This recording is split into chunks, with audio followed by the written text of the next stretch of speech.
ಆತ್ಮೀಯ H16 news ಅರ್ಥಾತ್ ಸೀತಾರಾಮ್ ನ್ಯೂಸದ ವೀಕ್ಷಕರೇ, ನಾನು ನಿಮ್ಮವ ಎಂ ಆಯುಧ ಮಲ್ಲಪ್ಪ ಜೊತೆವರು. ತಾವು ಈಗ ಸುದ್ದಿಗಳ ಲೋಕಕ್ಕೆ ಎಂಟ್ರಿ ಬಿಡ್ತಾ ಇದ್ದೀರಿ.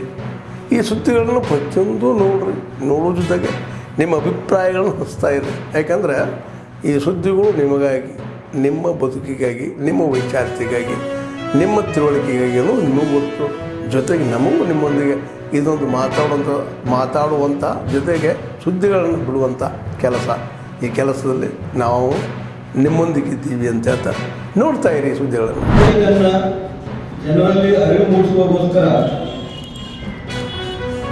ಈ ಒಂದು ಮಾರ್ಚ್ 20ನೇ ತಾರೀಕಿಗೆ ಇಂಟರ್ನ್ಯಾಷನಲ್ ಸ್ಕ್ಯಾಬ್ ಡೇ ಇದೆ. ಅದರ ನಂತರ ಮಾರ್ಚ್ 21ನೇ ತಾರೀಕಿಗೆ ನಮ್ಮ ಫಾರೆಸ್ಟ್ ಡೇ ಇದೆ. 22ನೇ ತಾರೀಕಿಗೆ ಜಲ ದಿನಾಚರಣೆಯನ್ನು ಆಚರಣೆ ಮಾಡ್ತೇವೆ. ಇವೆಲ್ಲವೂ ಕೂಡ ನಮ್ಮ ಒಂದು ಜೀವನ, ನಮ್ಮ ಒಂದು ಏನು ಎಕ್ಸಿಸ್ಟೆನ್ಸ್ ಇದೆ, ಆ ಎಕ್ಸಿಸ್ಟೆನ್ಸ್ಗೆ ಕಂಪ್ಲೀಟ್ ಆಗಿ ಡಿಪೆಂಡೆಂಟ್ ಇರುವಂಥದ್ದು.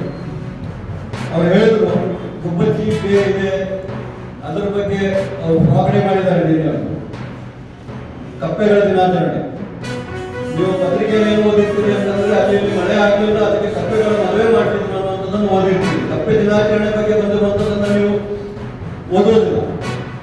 ಕಪ್ಪೆ ದಿನಾಚರಣೆ ಆಯ್ತು ಅಂತ ಹೇಳಿದ್ರು. ಕಪ್ಪೆಗೂ ಕೂಡ ಪ್ರಾಮುಖ್ಯತೆ ಇದೆ, ಗುಬ್ಬಚ್ಚಿಗೂ ಕೂಡ ಪ್ರಾಮುಖ್ಯತೆ ಇದೆ. ನಿಮ್ಗೆ ವಿಚಿತ್ರ ಅನಿಸ್ಬಹುದು ಗುಬ್ಬಚ್ಚಿ ದಿನಾಚರಣೆ ಯಾಕೆ ಆಚರಣೆ ಮಾಡ್ತಾ ಇದ್ದಾರೆ ಅಂತ ಅನ್ನುವಂಥ ಒಂದು ಮಾತನ್ನು ಹೇಳಿದ್ರು. ಈಗಿನ ಜನರೇಷನ್ ನಿಮಗೆಲ್ಲ ಗುಬ್ಬಚ್ಚಿ ಅಷ್ಟು ನಿಮಗೆ ಓದಲಿಕ್ಕೆ ಸಿಗಲಿಲ್ಲ. ನಾವು ನಿಮ್ಮ ವಯಸ್ಸಿನಲ್ಲಿರುವಾಗ ಅಥವಾ ನಿಮಗಿಂತ ಚಿಕ್ಕ ವಯಸ್ಸಿನಲ್ಲಿರುವಾಗ ಈ ರೀತಿ ಒಂದು ಕಾರ್ಯಕ್ರಮ ನಡೀತಾ ಇದ್ದರೂ ಕೂಡ ಆ ಕಾರ್ಯಕ್ರಮದ ಕಡೆಗೆ ನಮ್ಮ ಗಮನ ಇರ್ತಿರ್ಲಿಲ್ಲ.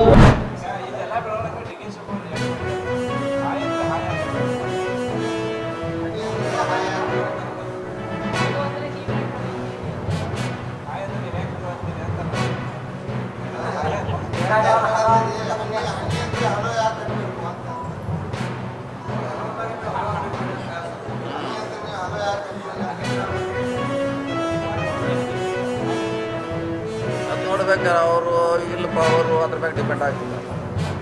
ಇಲ್ಲಪ್ಪ ಅವರು ಎಕ್ಸ್ಪೀರಿಯನ್ಸು ಅವನ ಪದ್ಧತಿ ಮೇಲೆ ಅದು ಒಂದು ಸಲ ಆದಾಗ ಅಟ್ರಾಕ್ಟ್ ಆಗುತ್ತೆ, 2 ಸಲ ಆಗ್ತಿತ್ತು ಅನ್ನೋದು ಅವನ ಕೆಪಾಸಿಟಿ ಮ್ಯಾಗ. ಅವ್ನು ಗಟ್ಟಿ ಇದ್ದಂದ್ರೆ ಅದು ಆಗೋದಿಲ್ಲ. ಸ್ವಲ್ಪ ವೀಕ್ನೆಸ್ ಇತ್ತಂದ್ರೆ ಏನು ಮಾಡೋದು, ಒಂದೇ ಸಲಕ್ಕೇನೆ ಮೊಬೈಲ್ ರಿಂಗ್ ಆಗಲಿ ಚಲೋ ಆಗಿದೆ. ಡಿಪೆಂಡ್ ಅಪಾನ್ ಅವನ ವಿಲ್ ಪವರು, ಅವನ ಅನುಭವ. ಏನು ಮೊದಲು ಹಿಂಗೆ ಆಗ್ತಿತ್ತಂತ ಅವನ ಹೆದರಿಕಿತ್ತಂದ್ರೆ ಅವನು 10 ಸಲ ಹಾಯ್ ಅಂದರೂ ಅವೇನು ಆ ಕಡೆ ತಿರುಗಿ ನೋಡೋಲ್ಲ.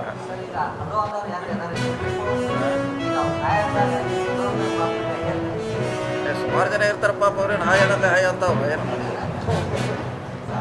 ಅವ್ರು ಯಾವ ದೃಷ್ಟಿ ಹಾಯ್ ಅನ್ನೋದು ಅವ್ರಿಗೆ ಗೊತ್ತಿರಂಗಿಲ್ಲ. ಹಾಯ್ ಏನಂತೆ ನಮ್ಸ್ಕರಂತೆ ಹಂಗೆ ಕಂಪ್ಲೇಂಟ್ ಕೊಡಬೇಕಲ್ಲ. ಕೊಟ್ಟ ಮ್ಯಾಗ ಮುಂದಿನ ದಾರಿ.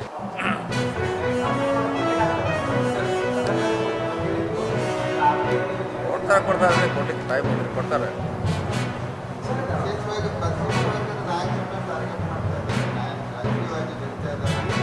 ಪರಿಶಿಷ್ಟ ಅಂತಿಲ್ಲ, ಗರ್ಜಿಸುವ ಹುಲಿಗೆ. ಪರಿಶಿಷ್ಟಲ್ಲಿ ಯಾರು ಬಂದರೂ ಯಾವ ಗರ್ಜಿಸ್ತಾವ ಅದಕ್ಕೆಲ್ಲ ಸಿಡಿ ತೋರಿಸುವಂಥ ಕೆಲಸ ಆಗ್ತದೆ. ದೂರು ಕೊಡಂತ ಏನು ಅವ್ರು ತೊಗೋಬೇಕಲ್ಲ, ಏನು ದೂರು ಕೊಡೋದು ಇದ್ರಾಗ ಅವರೇ ತೊಗೋಬೇಕು. ಯಾರು ಇಲ್ಲ ಅದನ್ನೇ ಪೊಲೀಸರ ಹತ್ರ ಪತ್ತೆ ಹಚ್ಬೇಕಲ್ಲ, ಯಾರು ಎಲ್ಲಿದೆ ಅಂತ ಹೆಂಗೆ ಗೊತ್ತಾಗುತ್ತೆ.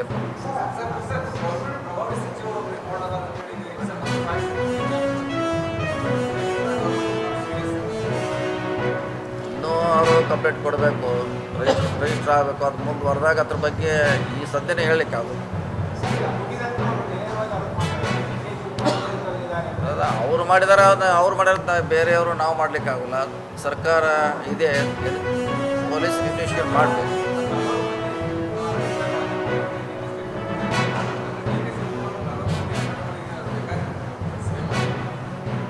ಇಲ್ಲ ಆ ದೃಷ್ಟಿ ಇಟ್ಕೊಂಡು ಅವ್ರು ಹೇಳಿಲ್ಲ, ಇರ್ಬೋದು ಅಷ್ಟಂತ ಅವ್ರು ಹೇಳಿದಾರೆ. ಯಾವುದ್ರೆ ಕೊಟ್ಟಿದ್ದೀವಿ ನಾವು ಹೇಳಿ ಅವ್ರಿಗೆ ಮಂಡ್ಯನ ಬೆಂಗಳೂರಾಗ ಹೇಳಿದ್ದೆ.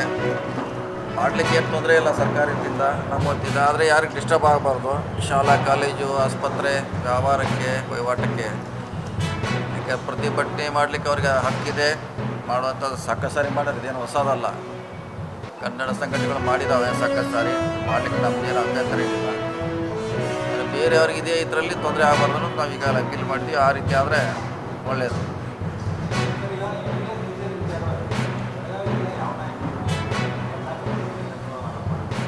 ಯಾವುದ್ರೆ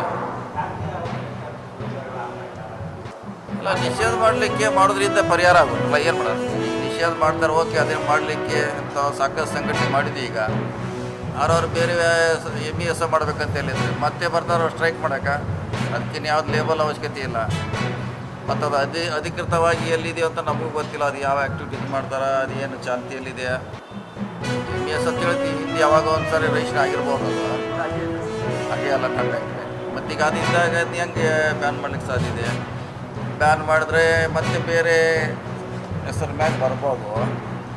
ಅದು ಪರಿಹಾರ ಅಲ್ಲ. ಆದಷ್ಟು ಸರ್ಕಾರಗಳು, ಜಿಲ್ಲಾಡಳಿತ ಅದ್ರ ಬಗ್ಗೆ ಆಗದಂಗೆ ಕಾರ್ಯಕ್ರಮ ಆಗಬೇಕು. ಆದ್ಮೇಲೆ ಎಲ್ಲ ಸುದ್ದಿಗಳನ್ನು ನೋಡಿದ್ರಲ್ಲ, ಏನು ಅನಿಸ್ತು ನಿಮಗೆ? ಇದರಲ್ಲೇ ನಿಮ್ಗೆ ಲೈಕ್ ಆಗಿರ್ಬೋದು, ಡಿಸ್ಲೈಕು ಆಗಿರ್ಬೋದು, ಕಾಮೆಂಟ್ ಬೇಡಪ್ಪ ಅಂತ ಅನಿಸಿರ್ಬೋದು, ಕಾಮೆಂಟ್ ಮಾಡಬೇಕಪ್ಪ ಅನಿಸಿರ್ಬೋದು, ಶೇರ್ ಮಾಡಬಾರ್ದಪ್ಪ ಅನಿಸಿರ್ಬೋದು, ಅದು ಮಾಡಬೇಕು ಅನಿಸಿರ್ಬೋದು. ಏನಾದರೂ ಆಗಲಿ ಶೇರ್ ಮಾಡ್ತಾಯಿರಿ, ಈ ನ್ಯೂಸ್ಗಳನ್ನ ಹಂಚ್ತಾ ಇರಿ, ಜೊತೆಗೆ ಇದಕ್ಕೆ ಸಬ್ಸ್ಕ್ರೈಬ್ ಆಗ್ತಾಯಿರಿ ಅಂತ ಹೇಳ್ತಾ H16 ನ್ಯೂಸ್ ಅರ್ಥಾತ್ ಹೇ ಸೀತಾರಾಮ್, ಇದು ಸತ್ಯದ ಕೈಗೆ ನಡಿ. ವಂದನೆಗಳು.